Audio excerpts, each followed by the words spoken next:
Assalamualaikum warahmatullahi wabarakatuh. Bismillahirrahmanirrahim. Saudara-saudari, sahabat-sahabatku rahimakumullah, marilah sama-sama kita saling doa mendoakan serta mengaminkan doa ini sebagai pembuka tazkirah kita pada kali ini. Semoga Allah Subhanahu wa ta'ala mengijabah doa-doa kita, insyaallah. Bismillahirrahmanirrahim. Alhamdulillahi rabbil alamin. Wassalatu wassalamu ala ashrafil anbiya'i wal mursalin, Sayyidina Muhammad wa ala alihi wa sahabatihi ajma'in. Ya Allah, Ya Karim,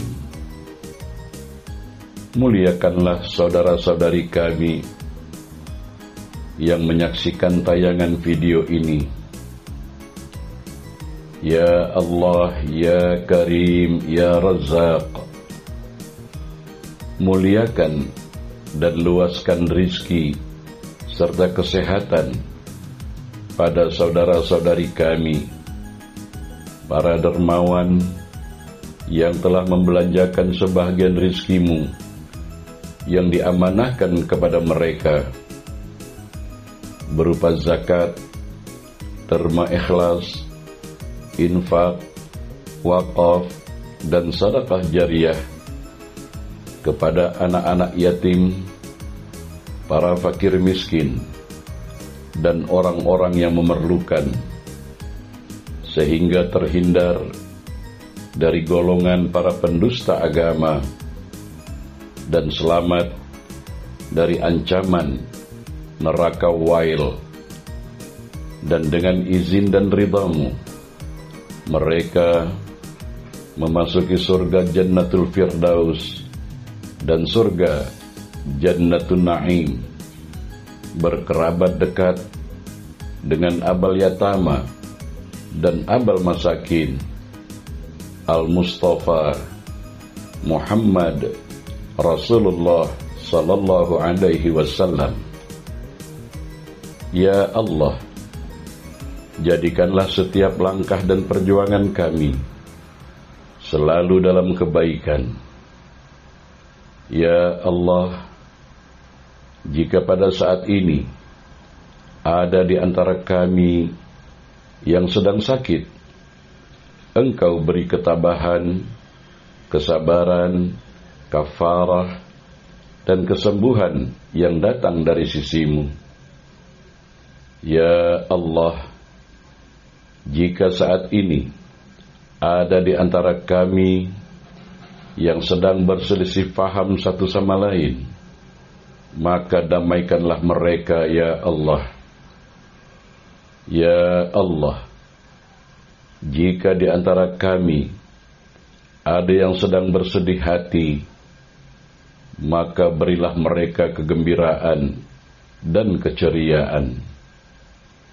Ya Allah, Ya Hafiz, jagalah silaturahim di antara kami dan jauhkan kami dari segala perpecahan, perselisihan paham, dan juga jagalah kami dari segala balak bencana, mara bahaya, dan fitnah, serta hal-hal yang buruk lainnya. Ya Allah, Ya Ghaffar, ampunilah dan maafkanlah segala dosa kami, dosa kedua orang tua kami, dosa anak-anak dan cucu-cucu kami, dosa saudara-saudari kami, sanak saudara sahabat handai kami, pada hari terjadinya perhitungan Yaumil Hisab. Ya Allah, Ya Syakur, ya Sabur, bimbing dan tuntun kami untuk menjadi hamba-Mu yang selalu bersyukur dan bersabar, baik dalam keadaan senang maupun susah, dan senantiasa ridha dengan apapun keputusan dan ketetapan-Mu. Ya Allah, ya Tawwab, ya Allahu biha, ya Allahu bihusnul khatimah, anugerahkan kepada kami episode akhir kehidupan yang baik. Berilah kami rizki berupa taubatan nasuha sebelum ajal dan husnul khatimah semasa kami menutup lembaran hidup di dunia ini. Ya Allah, ya Sami'ud Du'a, terimalah amal ibadah kami dan kabulkanlah doa-doa kami, serta jadikan kami hamba-hamba yang ridha dan diridai. La hawla wa la quwwata illa billahil aliyyil azim. Tiada daya dan upaya kecuali dengan pertolongan dan kekuatan-Mu, ya Allah, Tuhan yang Maha Agung. Amin. Allahumma amin. Saudara-saudari, sahabat-sahabatku yang dirahmati Allah, Allah Subhanahu wa ta'ala berfirman dalam surah Al-Isra ayat 36, A'udzu billahi minasy syaithanir rajim. Bismillahirrahmanirrahim. وَلَا تَقْفُ مَا لَيْسَ لَكَ بِهِ عِلْمٌ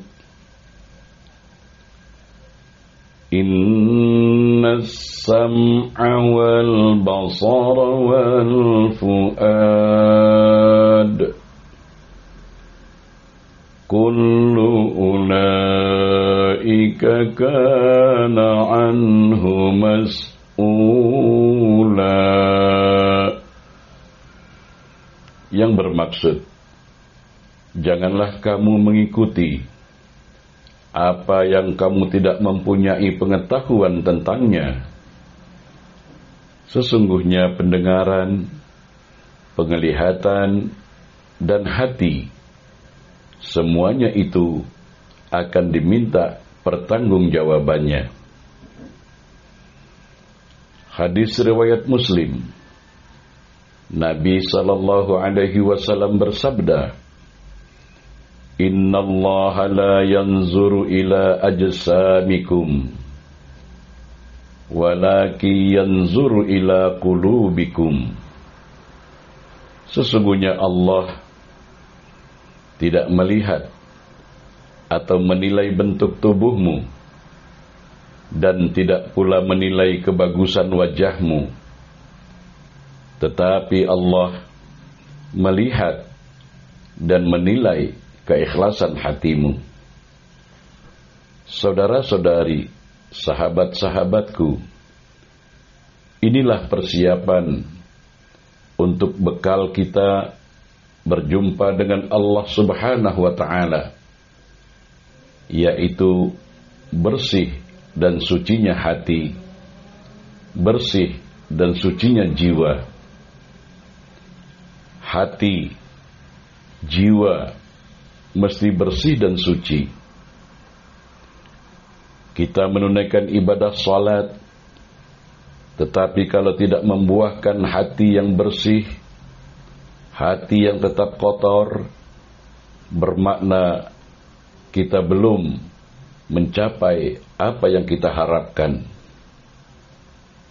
Begitu juga kita dikala menunaikan haji dan umrah, tapi hati kita tetap kotor, maka kita belum berhasil untuk mencapai buah dari ibadah haji dan umrah. puasa Ramadan ataupun puasa-puasa sunat lainnya, tetapi kita tidak mampu membersihkan, menyucikan hati, membersihkan dan menyucikan jiwa, maka kita hanya mendapatkan lapar dan dahaga belaka.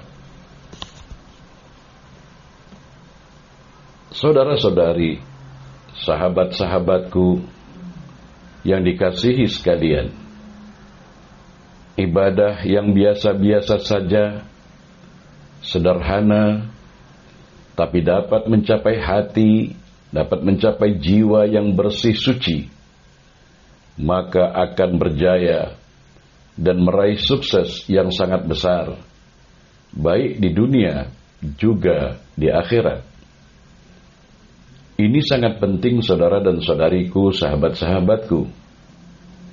Jadi fokus kita bukan hanya tertumpu pada ibadah-ibadah ritual saja.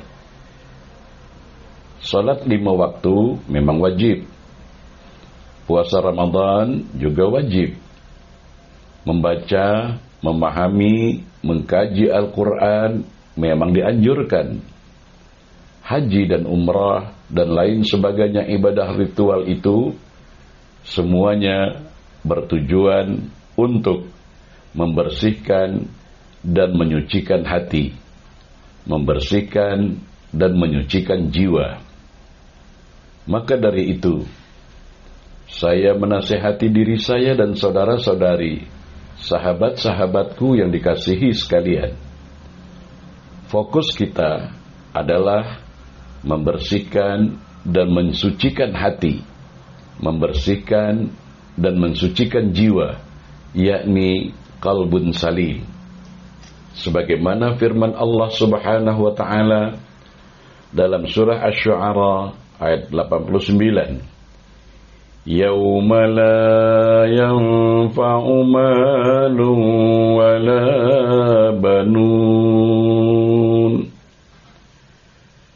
illa man atallaha biqalbin salim, yaitu pada hari ketika harta dan anak-anak tidak berguna kecuali orang-orang yang menghadap Allah dengan membawa hati, jiwa yang bersih, suci.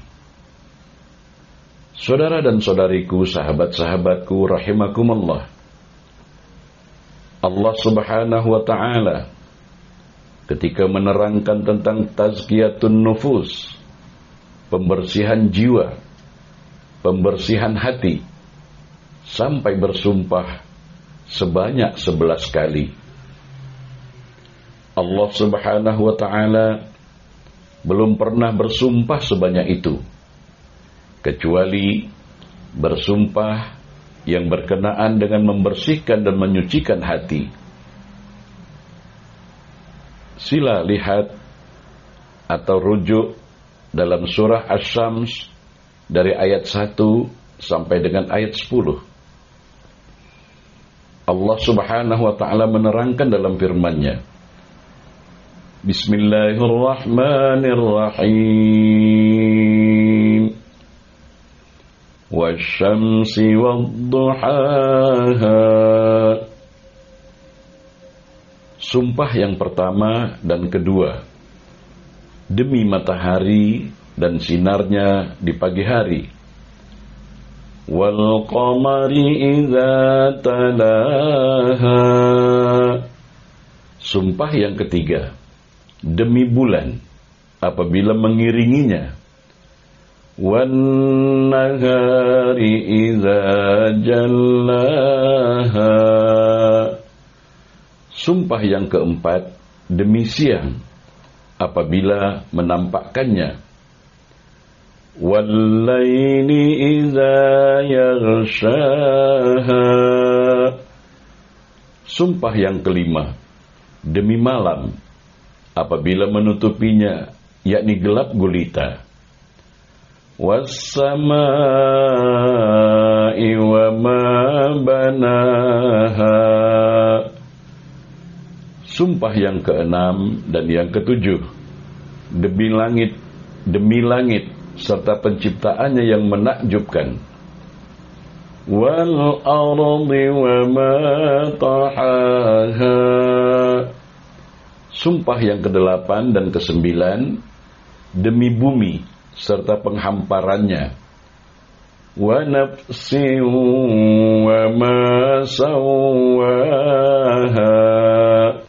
Sumpah yang ke-10 dan yang ke-11, demi jiwa serta penyempurnaan ciptaannya. Fa'alhamaha fujuraha wa taqwaha. Maka dia, yakni Allah, mengilhamkan kepadanya, yakni jiwa, jalan kejahatan dan jalan ketakwaan. Qad aflaha man zakkaha. Sesungguhnya beruntunglah orang yang menyucikan jiwanya. Wa qad khaba man dassaha. Dan sesungguhnya rugilah orang yang mengotorinya. Shadaqallahul azim. Subhanallah, betapa pentingnya tazkiyatun nufus, membersihkan, menyucikan hati, membersihkan, menyucikan jiwa. Jadi, apabila jiwa kita bersih suci, insya Allah sukses, insya Allah kita akan mendapati kejayaan, kita akan mendapati kemenangan dan keberuntungan. Namun, apabila jiwa kita kotor, maka kita akan gagal total di dunia dan di akhirat. Saudara-saudariku yang dikasihi sekalian, dalam hadis juga ada diriwayatkan bahwa baginda Rasulullah sallallahu alaihi wasallam pernah mengatakan bahwa ada seseorang sebagai ahli surga sampai 3 kali dan 3 hari berturut-turut. Nabi sallallahu alaihi wasallam berkata demikian di hadapan para sahabat. Lalu kemudian ada salah seorang sahabat yang memohon kepada orang yang dikatakan Nabi sallallahu alaihi wasallam sebagai ahli surga tersebut untuk menumpang menginap atau bermalam di rumahnya, dengan tujuan ingin tahu amalan apakah yang istimewa itu, sehingga baginda Rasulullah sallallahu alaihi wasallam mengatakan bahwa dia sebagai ahli surga. Dalam bayangannya, tentu amalan ahli surga itu sangat-sangat istimewa. Salat malam, baca Quran, wirid, zikir sepanjang malam. Demikian bayangan sahabat yang bermalam, yang menumpang menginap di rumah ahli surga tersebut. Tapi ternyata dia tidak melihat semuanya itu. Bahkan pada malam hari pun dia tidak bangun malam, tidur seperti kebanyakan orang lain.